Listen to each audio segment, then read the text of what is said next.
तो कक्षा 8 के किताबों के कीड़ों, तो हम आ चुके हैं आपकी प्रश्नावली 4.2 का 6वां प्रश्न लेकर। इसमें लिखा हुआ है प्रश्न क्रमांक में 2 में दी हुई घटनाओं की प्रायिकता ज्ञात कीजिए। तो प्रश्न क्रमांक 2 में जो घटनाएं दी गई थी, जो 4.2 का दूसरा प्रश्न दिया है, उसमें जो घटनाएं दी हुई हैं उसकी प्रायिकता ज्ञात करने के लिए बोला गया है। तो उसमें लिखा गया था, उसमें प्रश्न दिया है कि पासे को फेंका जाता है, तो उसमें जो जो घटनाएं हैं उसकी प्रायिकता हमें निकालनी है। तो पासे को फेंकना है, देखो एक अभाज्य संख्या प्राप्त होना। तो पासे में आपको यहाँ पे पता होना चाहिए पासे में कितनी संख्या होती है। तो यहाँ पे लिखेंगे पासे को उछालने पर, पासे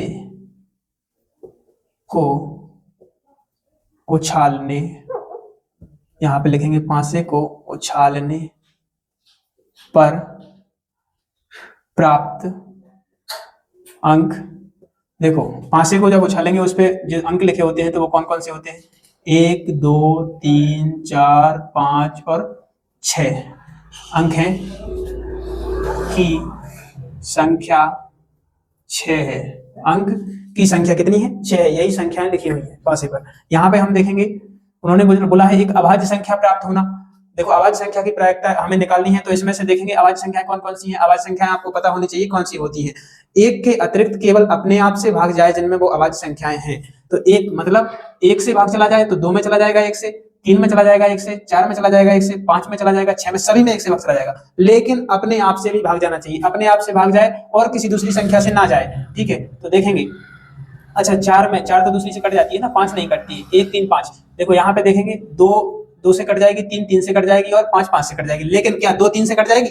बताओ, 3 है जो 2 से कट जाएगा? नहीं कटेगा ना। यदि 2 से 4 को काटे तो कट जाएगा, 2 से 6 को काटे तो कट जाएगा, 3 को 6 से काटे तो भी कट जाएगा। लेकिन ऐसी संख्याएं जो एक के अतिरिक्त केवल अपने आप से कटती हैं, उनमें अपने आप से भाग जाता है, तो वो हमारी अभाज्य संख्याएं हो जाती हैं और सभी भाज्य संख्याएं हो जाती हैं। तो यहाँ पे देखो 1 से 6 तक की संख्या कितनी है? अभाज्य संख्या कौन कौन सी है? 2, 3, 5। तो यहाँ पे लिखेंगे अभाज्य संख्या प्राप्त, एक अभाज्य संख्या, एक अभाज्य संख्या प्राप्त होने के परिणाम क्या क्या हो सकते हैं? NE कर सकते हैं हम यहाँ पे परिणाम, NE परिणाम क्या क्या निकल के आ सकते हैं? 3 निकल के आ सकते हैं। कौन कौन से? 2, 3 और 5, ये आपके परिणाम निकल के आ सकते हैं। तो यहाँ पे कुल परिणाम कितने हैं? कुल परिणामों की संख्या कितनी है भैया? NS बराबर कुल परिणाम लिखते हैं हम, तो 6 है ना, तो 6 लिख देंगे। तो अभाज्य संख्या, एक अभाज्य, यहां पर अतः लगाएंगे, अतः एक अभाज्य संख्या प्राप्त होने की प्रायिकता, प्राप्त होने की प्रायिकता NP बराबर NE बटे NS। तो NE बटे NS, NE कितना है? 3 और NS कितना दिया हुआ है? 6। 3 से भाग देंगे 6 में, तो 1/2, ये आपका उत्तर आ जाएगा पहले का। ठीक है, इसमें देखेंगे एक अभाज्य संख्या प्राप्त नहीं होना। तो एक अभाज्य संख्या प्राप्त नहीं होनी चाहिए, मतलब भाज्य संख्याएं प्राप्त होनी चाहिए, अभाज्य नहीं। तो यहाँ पे देखेंगे एक अभाज्य संख्या प्राप्त नहीं होने की प्रायिकता, यहाँ पे लिखेंगे कुल परिणामों की संख्या, परिणामों की संख्या कितनी है? NS बराबर कितना है? कुल परिणाम, पासे को उछालेंगे तो कुल परिणाम कितने दिए हुए हैं? 6 संख्या दी हुई है। यहाँ पे लिखेंगे एक अभाज्य संख्या प्राप्त, एक अभाज्य संख्या प्राप्त नहीं होने के परिणाम, क्या क्या परिणाम हो सकते हैं? एक अभाज्य संख्या ना हो जो, तो भाज्य संख्याएं देखनी है हमारे लिए, 1, 4, 6, तो कितने हो रहे हैं? 3। यहाँ पे कोष्टक में लिख देंगे 1, 4, 6, ये हो रहे हैं हमारे परिणाम। तो एक अभाज्य संख्या प्राप्त नहीं होने, अतः एक अभाज्य संख्या प्राप्त नहीं होने की प्रायिकता, बच्चों एक अभाज्य संख्या प्राप्त नहीं होने की प्रायिकता क्या हो जाएगी हमारी? NP। अच्छा परिणाम हमने यहाँ पे NE नहीं लिख पाया, NE यहाँ पे लिखेंगे एन पी, प्रायिकता निकालेंगे तो पी लिखेंगे एन पी, और एन ई इसका सूत्र होता है एन पी बराबर एन ई बटे एन एस। ठीक है, तो इसको लिखेंगे एन ई कितना दिया हुआ है 3 और एन एस कितना दिया हुआ है 6, तो इसका भी 1/2 उत्तर इसका भी निकल के आ जाएगा। आपका जो छठवे का देखो पहले में पहला और दूसरा दिया हुआ था, अब इसके दूसरे में पहला और दूसरा दिया हुआ है, उसको देखिए हम हल करते हैं। जो आपको समझ में नहीं आ रहा है कमेंट बॉक्स में जरूर बताएं, ठीक है। देखेंगे आप, देखिए तो प्यारे विद्यार्थियों, आपका छठवें प्रश्न में जो दूसरा दिया हुआ है, दूसरे का पहला और दूसरा देखेंगे। दूसरे में क्या लिखा हुआ है, 5 से बड़ी एक संख्या प्राप्त होना।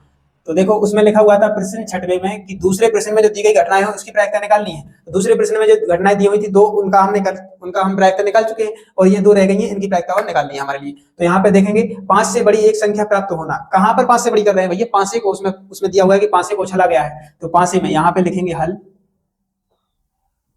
5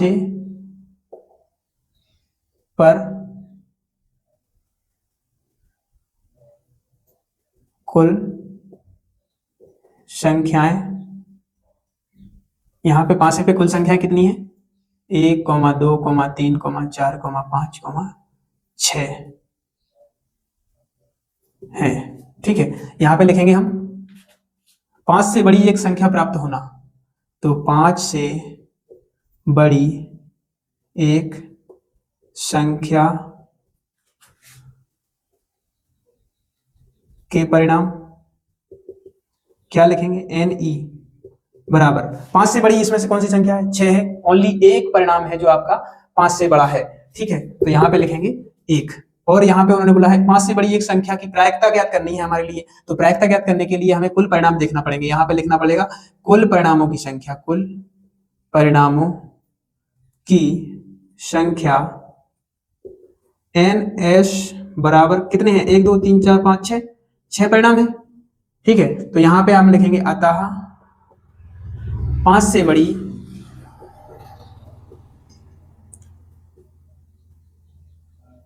एक संख्या प्राप्त करने की प्रायिकता एन पी बराबर एन ई बटे एन एस। तो एन ई क्या दिया हुआ है 1, और एन एस कितना दिया हुआ है 6। ये आपका उत्तर हो गया इसका। ठीक है, घबराने की कोई बात नहीं है, ये आपका उत्तर है।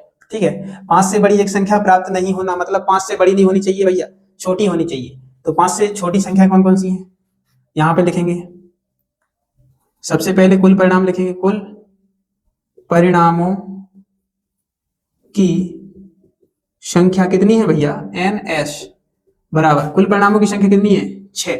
यही है ना, पूरे परिणाम दिए हुए हैं, एक पासे में 6 परिणाम होते हैं ना, 6 अंक गिनती होती है उसमें 6 तक।